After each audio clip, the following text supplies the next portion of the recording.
শুভ দুপুর। কেমন আছো তোমরা সবাই? আশা করছি তোমরা সবাই খুব ভালো আছো।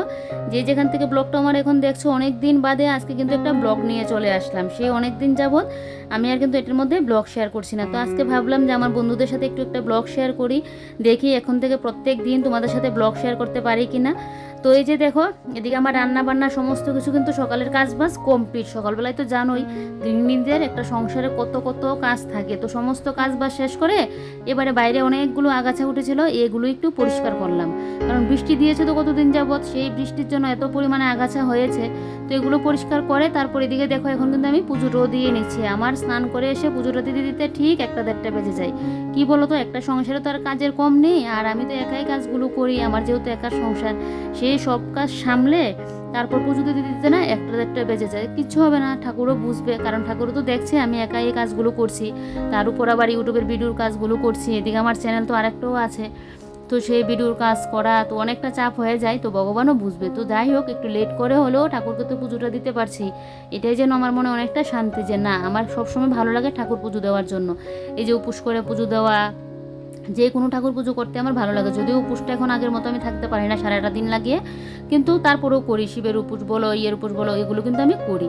তো এইদিকে বাসন কটা ধুয়ে নিয়েছি, নিয়ে এই যে দেখো এবারে এসে এখন চুলটা আশ্রয় নিচ্ছি। সারাদিনে দেখবে চুল আশ্রানোর জন্য আমি আর সময় পাই না, সকালের দিকে তো সময়ই পাই না চুল আশ্রানোর। এই যে এখন চুলটা আশ্রয় বিনুনি করে নিয়েছি, আর এবারে দেখো সিঁদুরটা পরে নিয়েছি। আজকে একদম গুরু সিঁদুরটা পরেছি, না হলে তো আমি সবসময় লিকুইড সিঁদুর পরি, যেহেতু আমার কপালে শীতের মধ্যে দাগ পড়ে যায়। তাই তো আজকে মন চাইছে একটু গুরু সিঁদুরটা পরতে, মাঝখান দিয়ে শীতে করে।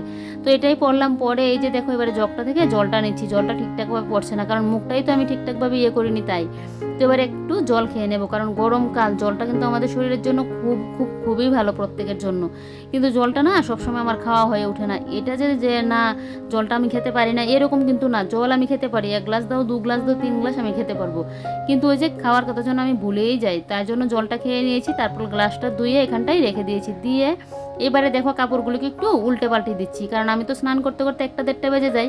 কাপড়গুলো শুকিয়ে যাবে, তবে আজকে রোদটা কিন্তু তেমন একটা নেই। তো তারপরেও কাপড়ের একটা সাইড তো শুকিয়ে গেছে, আর একটা সাইডটাই একটু উল্টে পাল্টে দিচ্ছি। কাপড় উল্টে পাল্টে দিলে দেখবে তাড়াতাড়ি কিন্তু শুকিয়ে যায়। তারপরে যে দেখো এখন আমি কিন্তু কয়েকটা তুলসী পাতা নিয়ে নিচ্ছি, আর দেখছি এদিকে ক্যামেরাটা ঠিকঠাকভাবে মানে মোবাইলটা রাখলাম কিনা। আর পুরো যেন অন্ধকার আসছে, কারণ স্নান না করে তো তুলসী পাতা পারবো না, যে কোনো সময় তুলসী পাতাটা পারাও যায় না। তাই কিন্তু আমি এখনই পারছি, কারণ আবার পরে খাওয়া দাওয়া করবো, বাইরে টেটে যাবো, তার জন্য কিন্তু করলাম না। অনেক সময় আবার কোনো কোনো সময় বিকেলের দিকেও পারি। দেখো কতগুলো তুলসী পাতা নিয়ে নিয়েছি, এখন কিন্তু এগুলোর মধ্যে একটু জল ছিটে দিয়ে রাখবো, তাহলে তুলসী পাতাটা কিন্তু সতেজ থাকবে। আর কি বলতো, এই যে এখানে কিন্তু আমি একদম 3-4 দিনের জন্য তুলসী পাতাটা নিয়ে নিয়েছি, তাহলে পুজো দিতে আসলে না আর অতটা ঝামেলা হয় না। ওই যে বাসন কুসন মাজা, পুজোর জায়গা মোছা, তারপর তুলসী পাতা পাড়া, ফুল পাড়া। তা আমার যদিও এগুলো ঝামেলা থাকে না, ফুলটা আমার শাশুড়ি মা পেরে দেয়, তারপর এই তুলসী পাতাটা আমি পেরেই রাখি, শুধু ঠাকুরের জায়গাটা মুছি অতটুকুই, না হলে বাসন কুসনটা আমি মেজেই রেখে দিই। তারপর আমার বড় চলে আসলো দোকান থেকে। এবারে দুপুরের খাওয়া দাওয়াটা করে নিচ্ছি। আজকে দুপুরের মেনুতে আছে উচ্ছে, বেগুনে ভাজি, ডিমের ঝোল, আর হলো গুদক। এই যে দেখো নিচেতে বসবো খাওয়ার জন্য, গরমের মধ্যে যেন কোথাও বসে খেতে ভালো লাগে না, নিচে বসলে যেন একটু শান্তি পাই। তারপরে এই যে বাসন কুসনগুলো মেজে নিচ্ছি। আগে একটা সময় তো খাওয়ার পর বাসন কুসন মাজতে আমার ইচ্ছে হতো না, এত পরিমাণে শরীরে অলসতা ভর করতো। আর এখন না কাজ আর ফেলে রাখি না, কারণ আমার তো আর একটা কাজ নেই, সংসারের কাজ আছে, ঘরদোর গুছানো আছে, এদিকে মোবাইলের কাজ, ভিডিও এডিটিংয়ের কাজ, অনেক অনেক কাজ থাকে জানো তো। এদিকে পুজো টুজো দেওয়ার সমস্তটাই তো একা হাতে বলো, যাদের একা সংসার তারা বুঝতে পারবে এটা। তার উপর ভিডিও করাটা তো আরও কতটা চাপের, সারাদিনের ভিডিও শ্যুট করা, তারপর আবার এগুলোকে এডিটিং করা, মিলানো, অনেকটা চাপের হয়ে যায়। তাই জন্য কাজ আর ফেলে রাখি না, যে কাজটাই পড়ে সেই কাজটাই কিন্তু আমি করে রাখার চেষ্টা করি, যাতে আমার পরে এর কোনো ঝামেলা না পড়ে। আর এতগুলো কাজ যদি একসাথে ফেলে রাখি, এগুলো করতে গিয়ে দেখবে আমার উপর চাপ পড়ে যাবে, আমি আবার রেস্টও করতে পারবো না, সেই আবার অসুস্থ হয়ে যাব।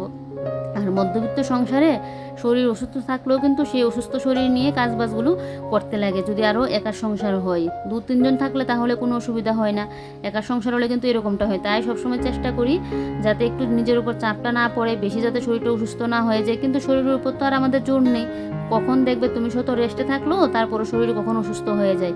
তারপরও চাপটা একটু কিন্তু কমই নি, তাই আমি কাজগুলোকে একটু গুছিয়ে গাছিয়ে করারই চেষ্টা করি, যাতে আমার উপর চাপটা বেশি না পড়ে। তারপরে এই জায়গাটা একটু ভালো করে কিন্তু আমি এখন মুছে দিচ্ছি। আর এখানে যা যা পড়ে আছে এগুলোকে নিচে বালতির মধ্যে রেখে এই যে দেখো এবারে চলে আসলাম এখন বিছানাটাকে গুছিয়ে নিতে। এখন গড়িতে 5টা মতো বাজছে, এদিকে আবার কারেন্টও চলে গেল। এই গরমের মধ্যে যে কারেন্ট কতবার যায় আর আসে, দেখবে শীতকালে যেন কারেন্টের অত ডিস্টার্ব হয় না, কিন্তু গরমকালে এত এত পরিমাণে কারেন্ট যায়। কেন বলো তো, কারেন্টও আর কত লোড নেবে, এই যে ঘরে ঘরে এসি পাখা এগুলো চালানো হচ্ছে, তো একটা একটা ঘরে 2-3টা করে পাখা লাগানো, সেই তো তাহলে এরকম হবে।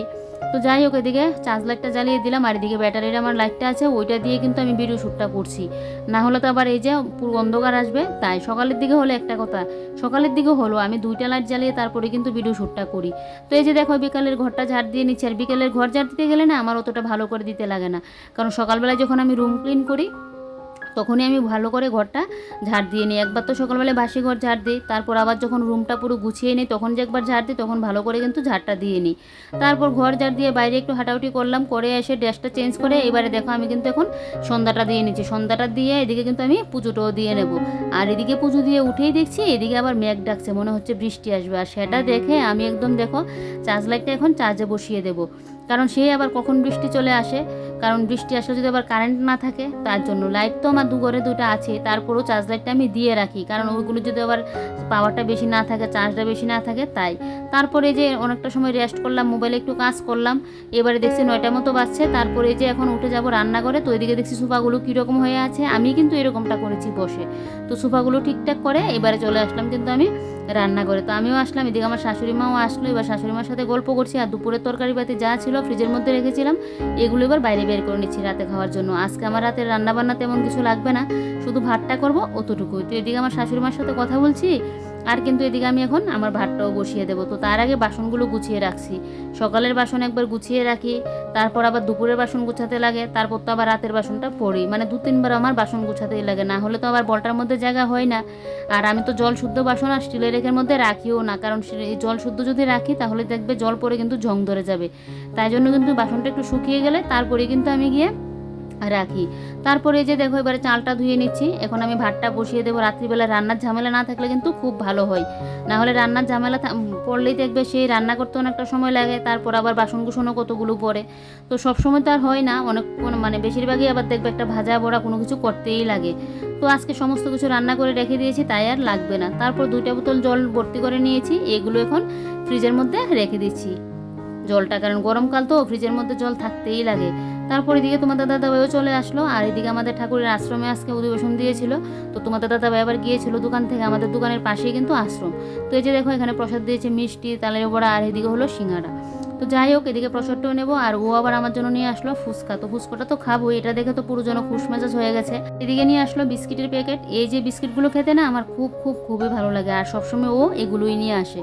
তারপর এই যে দেখো বিস্কিটের কোটোটায় বিস্কুট এখনো রাখা হয়নি, পরে রাখবো, ফুচকা দেখা তো আর সইছে না, আগে প্রসাদটা খেয়ে নিলাম, নিয়ে এবারে দেখো ফুচকাটা নিয়ে নিলাম, আর এদিকে একটা বাটির মধ্যে তেঁতুল জলটা নিয়ে নিয়েছি, নিয়ে এবারে আলু মাখাটাও নিয়ে নিয়েছি। আর ফুচকাটা বড়ে বন্ধুরা বিশ্বাস করবে না এতটা টেস্ট হয়েছিল খেতে, তোমাদের দাদাভাই তো খায় না, ওকে জোর করে বললাম, তারপর ও শুধু 2টা খেয়েছিল, আর বাদ বাকিগুলো আমিই খেয়েছি। বয়সটা তো পরে দিচ্ছি, আমার যেন জিভে জল চলে আসছে, অতটা টেস্ট হয়েছিল ফুচকাটা খেতে, অতটা ভালো লেগেছিল।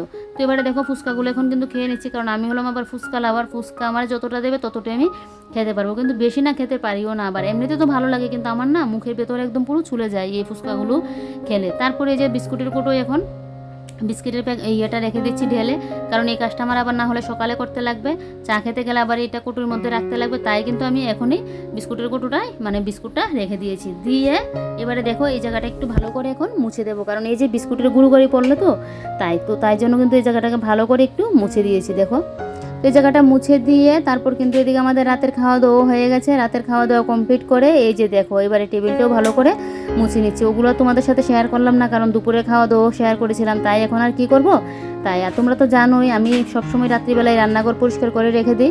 তো এদিকে এই যে এই জায়গাটা মুছে বাসন কটা পড়লো, এইগুলো একদম ধুয়ে এই যে দেখো এবারে জায়গা মতো কিন্তু বাসনগুলোও রেখে দেবো।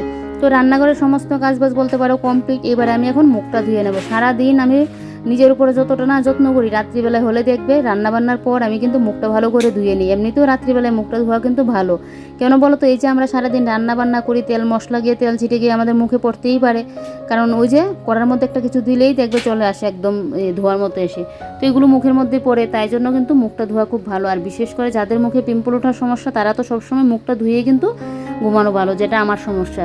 তো এবারে মুখ ধুয়ে নিয়েছি, নিয়ে এই যে দেখো রান্নাঘরের লুকটা এরকম পরিষ্কার পরিপাটি মানে থাকলে দেখতে কতটা ভালো লাগে না। কাল সকালে রান্নাঘরে যখন এসে পা দেবো না, এবার আমি শান্তি মতো রান্নাঘরে এসে রান্নাবান্না বসাতে পারবো আস্তে ধীরে করে, কারণ রান্নাঘরটা পুরো আমার নিট অ্যান্ড ক্লিন আছে। আমি সবসময় এরকম পরিষ্কার পরিপাটি করে কিন্তু শুতে যাই। বলো তো এইভাবে পরিষ্কার পরিপাটি করে গেলে না একটা কাজ কমিয়ে গেলাম, তো কালকে সকালের কাজটা আমার যেন ঘুমটো ঠিকঠাকভাবে হবে।